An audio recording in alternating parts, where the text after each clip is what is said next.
আজকে দেখা যাক ইতিহাস সম্পর্কে কার কেমন ধারণা। যদি সঠিক উত্তর দিতে পারো তাহলে থাকবে তোমার জন্য এক চমৎকার পুরস্কার, জ্ঞানের খাতায় একটি নতুন যোগফল। আজকের ধাঁধা, সাহিত্যের পাতায় লুকিয়ে থাকা এক নারী প্রতিভার কথা। প্রশ্ন, বাংলা সাহিত্যের ইতিহাসে প্রথম মহিলা কবি কে ছিলেন? Option A Sufia Kamal, option B Chandrabati, option C Begum Rokeya, option D Mirabai. তোমার উত্তর কমেন্ট বক্সে লিখে জানাও।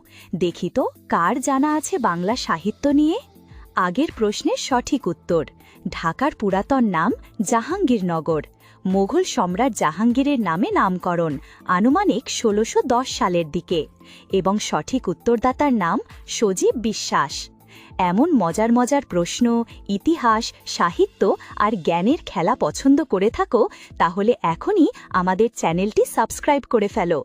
ঘন্টা চেপে দিও যাতে পরের পর্ব মিস না হয়ে যায়। তোমার এক ক্লিকেই আমাদের বড় অনুপ্রেরণা।